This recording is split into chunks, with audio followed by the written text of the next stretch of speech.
Last year, Mexico's Daniel Suarez claimed his first NASCAR Cup Series win at Sears Point. 2 months later, his Trackhouse team debuted Project 91 with Formula One ace Kimi Räikkönen of Finland. The team returned this year at Cotter, where Kimi was this time matched against another world champion in England's Jenson Button. We've seen Loris Hessemans from the Netherlands, Daniel Kvyat of Russia, and still await the debut of Germany's Three Friends Racing, all this in just the next-gen era alone. But it was Canada that set the tone for international drivers finding success in NASCAR, well before the open-wheel invasion of 2008 with the likes of Patrick Carpentier and Jacques Villeneuve, and before Ron Fellows dominated the road courses, there was Earl Ross. It was Ross who in 1974 won a Winston Cup race at Martinsville. He was also crowned Rookie of the Year, making him the first foreign-born driver to claim both the award and a Cup Series win. He was also the last to do both, until Juan Pablo Montoya in 2007. In 1978, Ross fell short of qualifying for the Daytona 500. He wouldn't start another Cup Series race. But it wasn't long before Canada found their new champion. His name was Trevor Boys. While Earl Ross was from Ontario, placing him near the East Coast and thus the very heart of NASCAR country, the more western province of Alberta had no real ties to racing in the 1980s. Calgary was known for the Calgary Stampede, a 2-week rodeo that was the biggest in the world. The nearest racetrack was 700 miles away, nearly double the distance typically traveled by teams based in the United States. Taking on the challenge was Buddy Boys, who owned a trucking business. In the 1950s, Buddy cut his first laps running midgets in Saskatoon, Saskatchewan. For 2 decades, he traveled to Western Canada and across the border into Washington State, Oregon, and California just to race. From midgets and sprint cars, he also ran Formula V and Formula Ford, all with the goal of one day competing in the Indianapolis 500. This had a huge influence on Buddy's son Trevor, who served on the crew, then began to race himself. At age 12, Trevor began in mini-stocks. 3 years later, he moved on to SCCA Formula cars, competing in Vancouver, Seattle, and Portland. 3 years after that, Trevor and Buddy were racing each other. Trevor was crowned USAC's Rookie of the Year in 1980. But the next year, Buddy's open-wheel career ended when he injured his arm in a sprint car crash. This may have tempered Trevor's own pursuit of the Indy 500, though Buddy was still pushing his son to make the race in his place.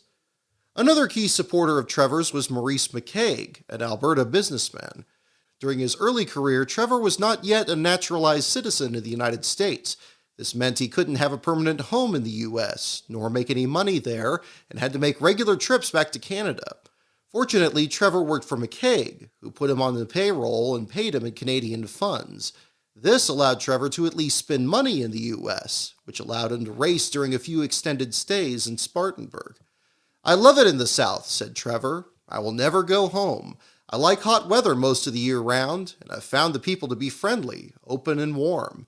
I'm proud to be a Canadian, and I will still carry the colors, but I'm here to stay. Maybe I'll move to Charlotte, North Carolina from South Carolina someday, but I'm determined that my home is down here. I love the lifestyle." McCaig was himself a racer, having competed in Formula 5000 and endurance events, and was determined to, in Trevor's words, develop and back the next Canadian racing champion. The tragic death of Gilles Villeneuve in May 1982 made Trevor more determined than ever to be that driver. Buddy, Trevor, and McCaig had originally planned to rent an Indy car for Trevor to compete in the smaller races on the circuit, but after watching some NASCAR racing back east, they decided to explore stock cars instead. The group first looked at the NASCAR Winston West Series.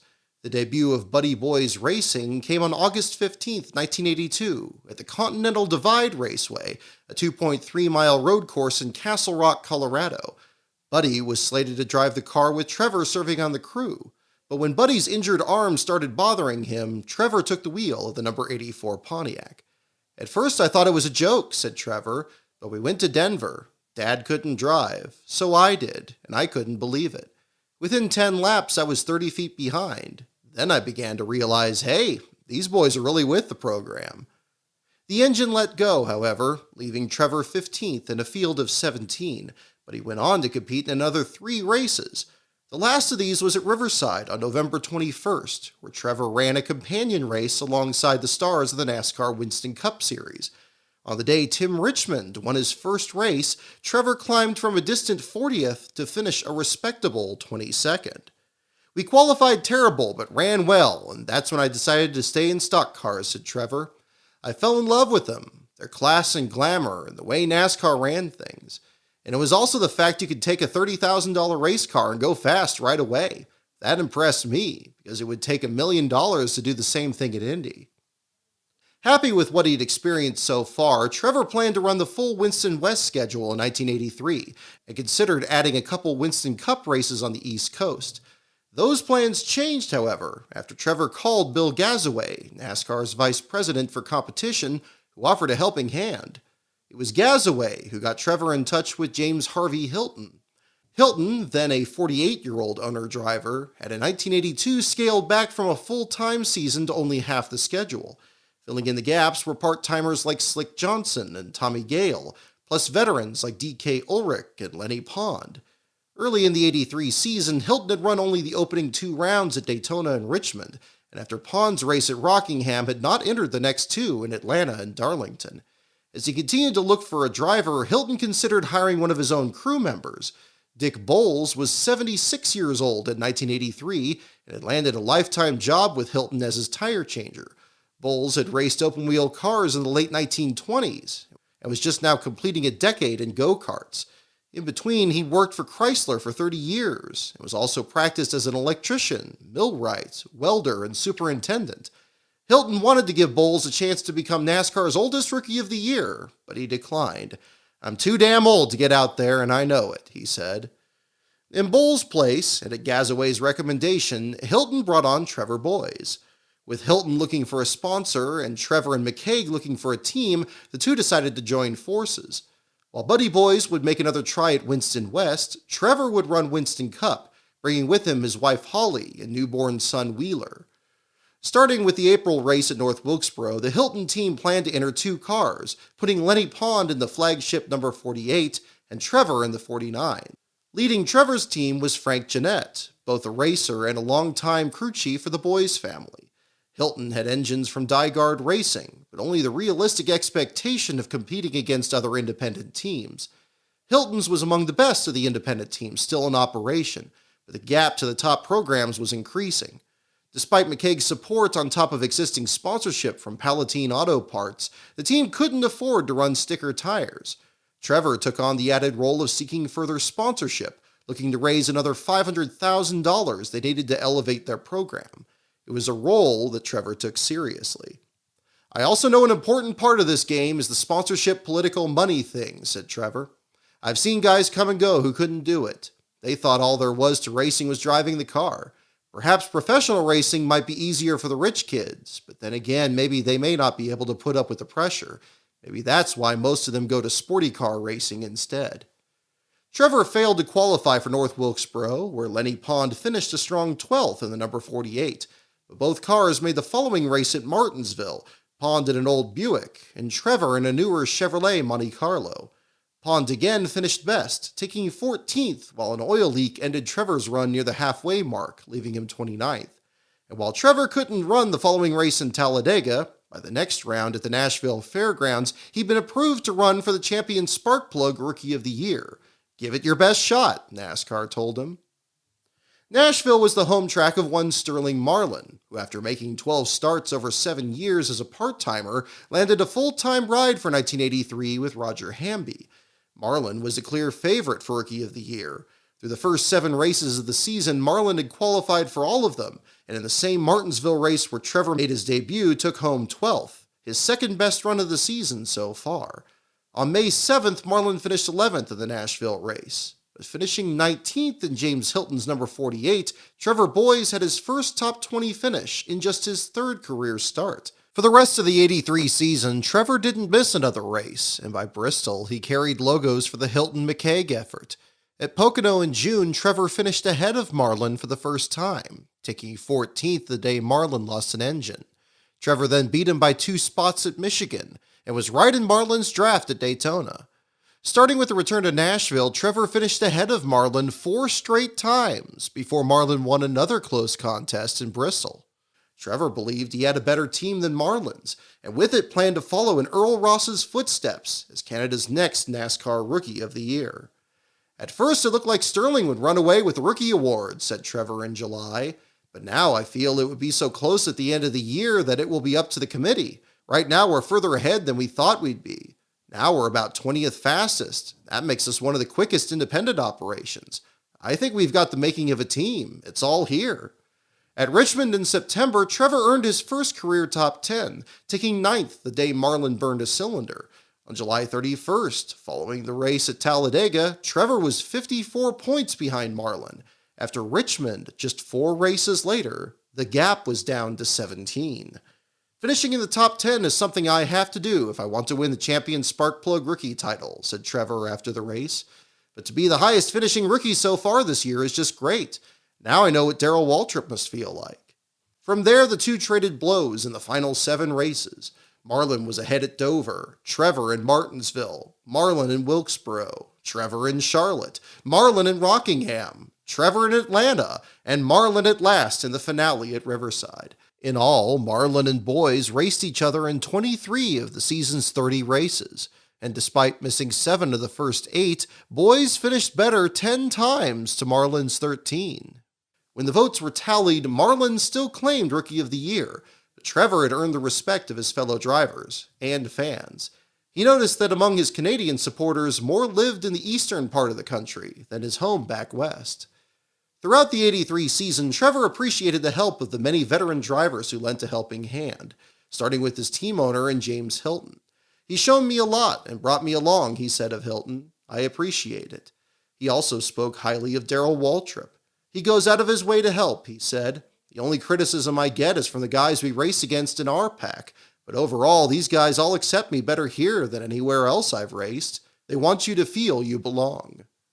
This was also at a time when drivers had to complete a rookie test at Darlington, where DW was on the review panel along with Benny Parsons, Buddy Baker, Harry Gant, Bill Elliott, and Neil Bonnet. "I was very worried about the test," said Trevor.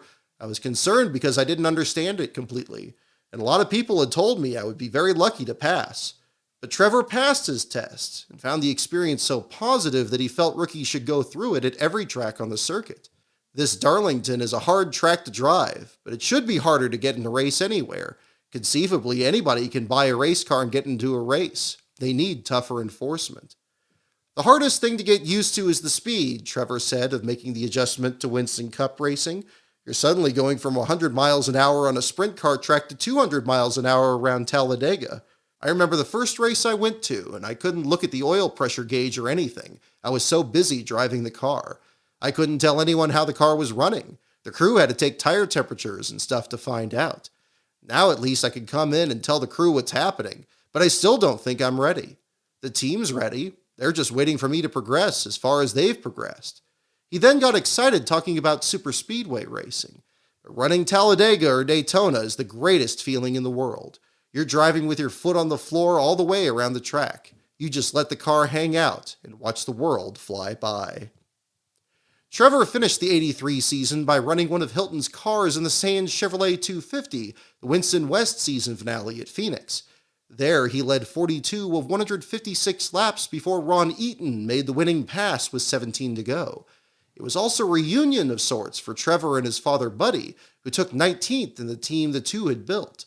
Buddy treasured such moments, as he and his son were quite close. It was an adjustment to have Trevor out on his own. "It was always our plan to go big-time racing, but now that we are, I'm alone," said Buddy around this time. "We've always been close, and with the midgets we always ran together. It's unlikely that he'll ever come here to race, but I hope he will come here to help me race." "It wasn't a good season as far as luck goes," said Trevor in December. "We cracked up 3 cars and lost 2 engines. But on all 5 occasions we had trouble, we were up near the top 5. We have a chance next year to lead in some races. Winning involves some luck." In February 1983, Trevor was at a party in Calgary where he watched the Daytona 500 with some friends. Trevor told the group, "I'm going to be there in a couple of years," to which his friends only laughed. Now, just 1 year later, Trevor was ready to follow through. Row 18, Calgary, Alberta, Canada's Trevor Boys, and car number 29, Connie Saylor. Hilton kept Trevor on the team, and for 1984 planned to run the full Winston Cup schedule with McCaig as sponsor, starting with the 500. The now 6-person team had been hard at work all winter, growing their fleet to 5 cars, 2 1983 Monte Carlos for the short tracks, 1 1984 Monte Carlo for the 1-mile tracks, and 2 more 1984 Monte Carlos for the super speedways. Each was painted Canadian red and white and decorated with maple leaves. At the same time, Hilton moved away from the Dyguard engines to produce his own in-house. After running conservatively on scuffed tires in 1983, Trevor planned to step up his aggression. He'd run just 189 miles per hour in his first Daytona start the previous July, a snail's pace, as the leaders whistled past at over 200. Now, like Earl Ross, Trevor was ready to claim his first Winston Cup victory. Trevor's first speed weeks at Daytona proved to be a struggle. His car was among the slowest in qualifying and lost the engine just 10 laps into his twin 125. He still qualified for the 500 field, rolling off 35th in a field of 40, but made it just 17 laps before the engine went sour once more. He finished next to last, ahead of Dave Marcus. From there, Trevor returned to form of a year earlier, finishing between 15th and 19th in 6 of the next 8 races. During this time, the Hilton team acquired sponsorship from Jim Testa, owner of Jim Testa Chevrolet in Kings Mountain, North Carolina. While the plan was to again field a second entry for Lenny Pond, Trevor's teammate from '83, this ultimately opened the door for Trevor's father, Buddy Boys. Through Hilton, Buddy met car owner Crawford Clements and secured Jim Testa's sponsorship for his number 24 Buick. Crawford has been around this kind of racing for a long time, and he knows everybody, said Buddy. He's got a wonderful family. They're beautiful people. In fact, I think he was more excited about making this race than I was. He said if we didn't tear the car up too badly, we might try to run the last 2 this year. Like his son, Buddy was struck by how friendly the other drivers were in the garage area. I have changed my mind about the stock cars, he said, thinking back to his open-wheel days. The people here are easier to get along with. They're easier to race with. I have changed my attitude, and it's a feeling I have that Trevor will do better here than in open-wheel cars. But I guess it really doesn't matter what Daddy thinks, does it? The now 51-year-old Buddy Boys faced his own set of challenges. In the spring race at Richmond, the rear end failed on his qualifying lap. Another rear end failed in Nashville. Trevor helped set up his father's car for Bristol, but this time a tire blew, putting him into the wall. But he finally made his Cup debut at Rockingham, taking 31st after brake issues. Over the next 2 seasons, he'd make another 2 starts at Pocono and Rockingham, but finished no better. As for Trevor, he enjoyed his best runs of the 1984 season at Dover. The spring race on May 20th saw him lead laps for only the 3rd time in his career, taking the top spot from Bill Elliott and holding it for 2 circuits on the restart. He led another 7 laps in the September race, this time on lap 36, and again from laps 122 through 127. After finishing 19th in the spring, Trevor took 10th in the fall, his second and final top 10 finish. Much of the remaining season was remembered for close calls and hard hits. At Darlington in April, Trevor bounced off the wall in both qualifying and practice, placing him 34th on a grid of 36. He charged into the 10th spot in the final laps, only for the sway bar to come loose and leave him 16th. On lap 221 of the Coca-Cola 600, contact from an overtaking Lake Speed sent Trevor spinning into Terry Labonte, leading to a heated confrontation between Labonte and Trevor in the garage area. Trevor also played an unwilling role in the outcome of May's race at Talladega, where race leader Cale Yarborough got him loose on the final lap, halting the challenge of second-place Harry Gant. When Trevor returned to Talladega in July, he led for 6 laps and was running inside the top 10 when disaster struck. Oh, car trouble. Here, got it. Spinning, crashing. That is the Trevor Boys car. In big trouble out of turn number 4. It's a hard way to get a caution. That was not the way that Richard Childress wanted it. He's moving around. He's just cut the switches off. He's coming out of the car after taking a ride like that, getting out that quickly. Another indication of how well these automobiles are put together, because that was not an easy ride. You know, Ned, when he reached up to turn the switches off, my first thought was he was trying to start the car to go again. Trevor escaped with only minor injuries and completed the entire Winston Cup schedule, securing 17th in the point standings. He also earned a $10,000 bonus for the Chameleon Change Award, given to the driver who improved the most positions over the season. Trevor decided not to accept the check in person, as the awards ceremony happened to be on the same day as the All-Pro Series was set to run their title race in Pensacola. In April, Trevor had run the All-Pro race at the Piedmont Interstate Fairgrounds, which matched him against Kyle Petty, Bill Elliott, Tim Richmond, and series star Butch Lindley. Jim Miles, an attorney from Greenville, South Carolina, fielded Trevor's All-Pro entry, which a driver could be found working on between his Cup Series starts. Trevor also made a one-off start in ASA that year at the Cayuga Speedway in Hagersville, Ontario, but finished in last place. Another driver who challenged Sterling Marlin and Trevor Boys for Rookie of the Year in 1983 was 20-year-old Rodney Hopkins Jr. Ronnie Jr. drove the number 26 for Charlie Henderson, the same Henderson who still fields a part-time entry in the NASCAR Craftsman Truck Series with the same sponsorship from Food Country USA. While Ronnie Jr. fell well short of the rookie title, ultimately scaling back to only 13 of the season's races, his father Ronnie Sr. was intrigued by their Canadian rival.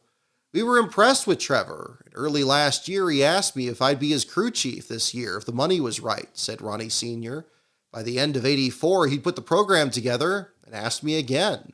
"I had the option to locate the team in my town in my facility. I own the equipment, run the shop, but I am the crew chief." That team was the Benfield Racing Team.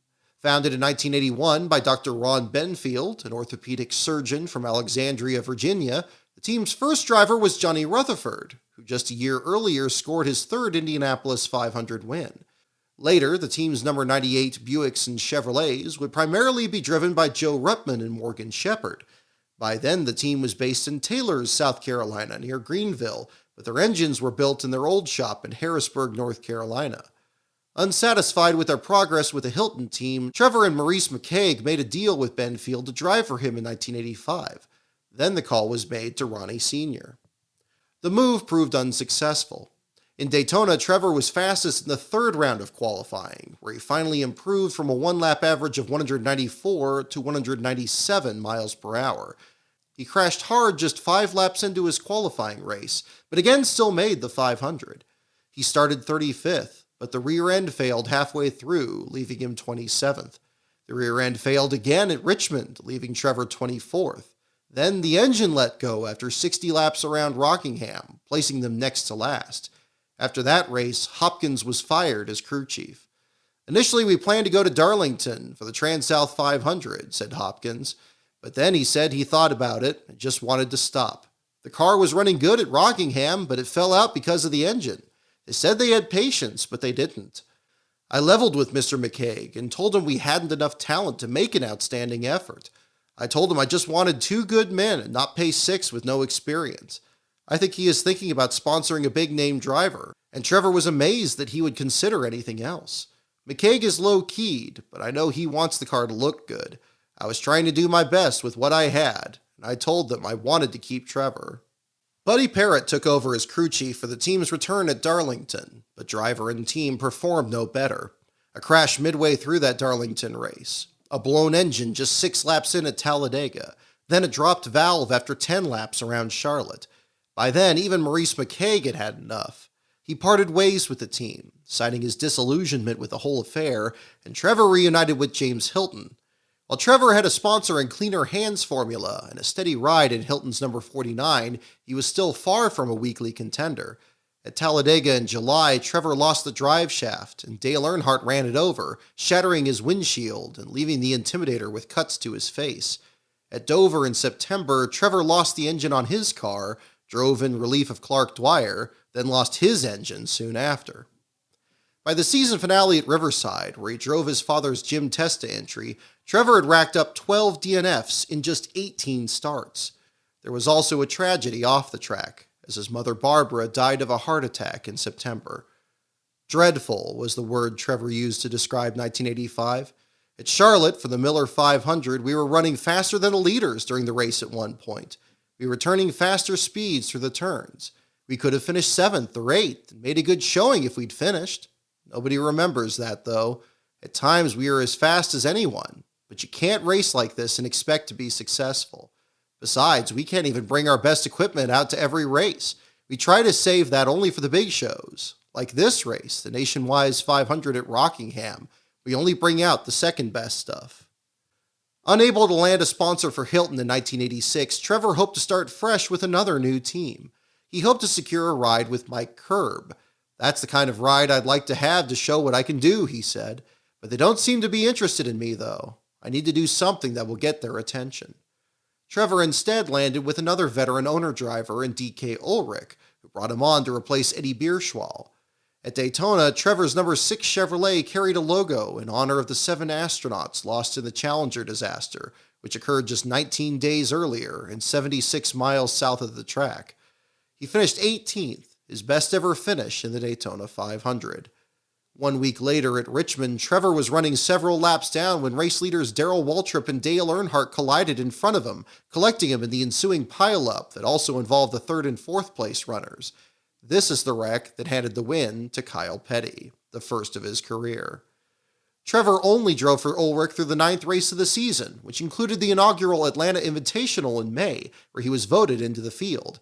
That day, he entered the record books as the race's first last-place finisher, out after 24 laps with a burned piston.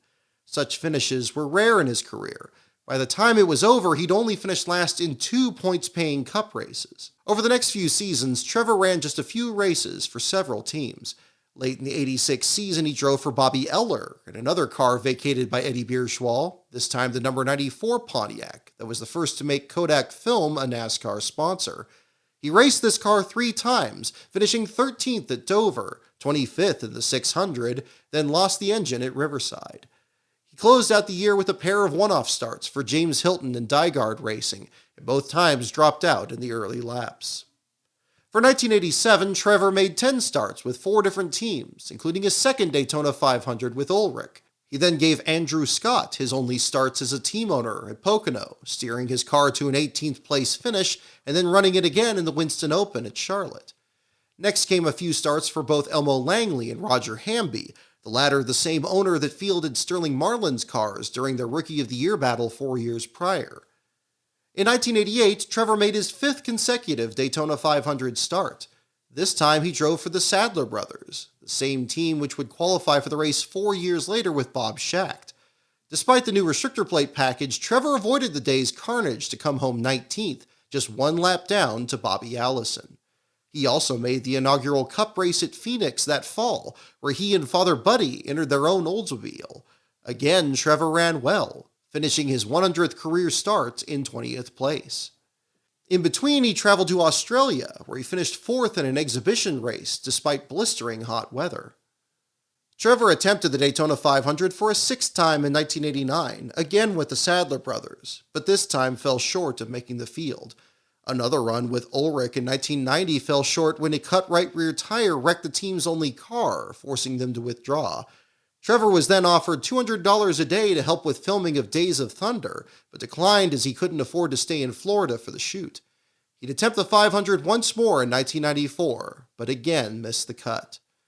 Appropriately, Trevor's final 2 Cup starts came with James Hilton, who by now was stepping away from the Winston Cup Series entirely. Both starts came at Pocono, one in 1989 and the other in 1993. This second start marked the last time car number 48 started a Cup Series points race until October of 2001, when Jimmy Johnson made his series debut. "There aren't any good rides, just second-grade rides, and I felt it was time to get a fresh start," said Trevor in 1990. "I was tired of running 25th all the time. It's never good to be away, to be out of the picture for any period of time. But the thing is, you kind of get labeled as to your equipment. They don't look at the equipment. They just say, oh, he's a middle-of-the-pack driver." By the early 1990s, Trevor Boys was branching out into other forms of racing. He and Buddy followed through with their plans to run in the Winston West Series, where on July 17, 1988, Trevor finished second behind Chad Little at the Evergreen Speedway. The two would later race each other in ASA. That same year, in the Winston Northwest Tour, Trevor led 254 laps despite running just 10 of the 14 races and swept both poles at Portland. In August, he ran 4th in a Featherlight Southwest Tour race at Mesa Marin. He also made 4 ARCA starts at Atlanta, where in 1985 he led for 60 laps and finished 11th. In 1989, he returned and drove one of James Hilton's cars to another second-place finish, this time behind a dominant Ben Hess. Trevor also competed regularly at the half-mile Race City Speedway, site of Canada's longest and richest stock car event. In 1989, he paid $50,000 for an '89 Thunderbird built by Junior Hanley, one of Canada's most notable car builders. Unfortunately, the engine let go, and he'd ultimately sell the car to another team. A decade later, when his son Wheeler Boys turned 16, Trevor turned his attention to getting his own son into racing. In mini stocks, Wheeler had won 2 main events in his first 5 races. The family prepared a 5-year plan to bring Wheeler into the Cup Series, taking the steps of Super Stocks, IMCA Open Wheel Modifieds, then Goodies Dash and ARCA. To this end, Trevor's race team, now dubbed the Boys Will Be Boys Racing Company, would work their way up the ladder. NASCAR makes and breaks everybody, said Trevor. If NASCAR wants to make you a star because they see you've got all the right qualities, they'll make you a star. For the first time since 1994, Trevor returned to NASCAR as a part-timer. In 2003, he made his first of 9 Truck Series starts at Mesa Marin, where he drove for Lonnie Troxell. In 2006, he planned to make October's Cup race at Charlotte with a startup team called H&K Motorsports, owned by his friend Eddie Kucharski of Denton, Texas. The next year, when the NASCAR Nationwide Series added the circuit Jacques Villeneuve to the calendar, Trevor qualified for the inaugural and finished in 35th. And there's some trouble for Trevor Boys. The veteran Canadian race driver, of course, spent seasons on the Nextel Cup circuit. Yes, he did. And is here in Montreal trying to qualify Randy McDonald's 71 car. Had a little trouble down in the first corner.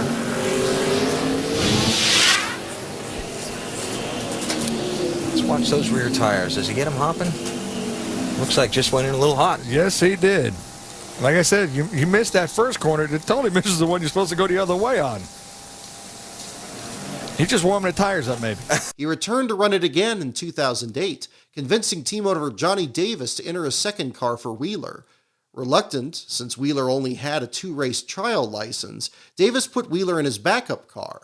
Regardless, Wheeler qualified along with his father, and on a rain-soaked track, Wheeler finished 32nd, just ahead of his father in 34th.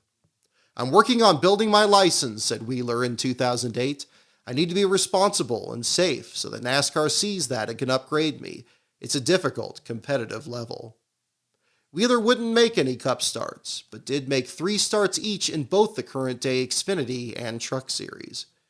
In 2009, a now 51-year-old Trevor Boys was still making a few Truck Series starts when he decided to start a Cup team of his own. He acquired some Dodges, selected the number 06, and entered them in a few races. Trevor failed to qualify at both Phoenix and Richmond, but finally got to compete in the Sprint Showdown at Charlotte, where his driver David Starr finished on the lead lap in 30th place. So what we did, the day that Richard Petty shut down Petty Enterprise, was there's a room for some independent teams to come.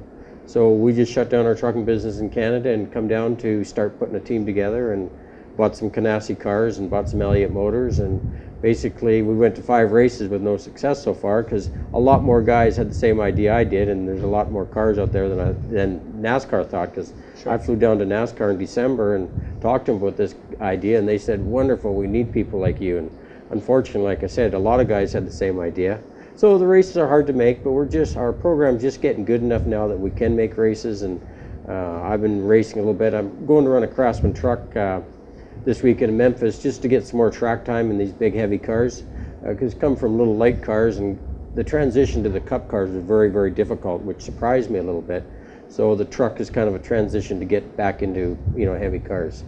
Well, cool. Well, thank you very much for coming out. Good luck in Memphis. Good luck building everything up, and we hope that you'll come back in after a couple more races and tell us how things are going. Great. Thanks for having me. Thank you. Thank you. Thank you. Good luck. Good luck. Thank you. On February 2nd, 2023, Trevor Boys died at age 65. When he embarked on his journey in racing, Trevor was inspired to become the next great champion from Canada. While he never achieved the success of Gilles Villeneuve or Earl Ross, Trevor nevertheless made history of his own.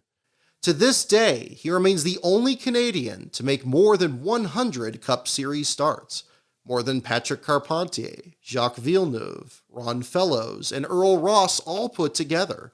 And his legacy lives on in the international competitors who still today seek and find fame and fortune in NASCAR's top series. Lay a special blessing on my can. Keep the oil inside my pan. And let my crankshaft last just one more race. Let Charlotte know that I'm in town. Let Earnhardt finish 2 laps down. And let my crew pour cold champagne on my face. And let my crew pour cold champagne on my face. Thank you, Lord.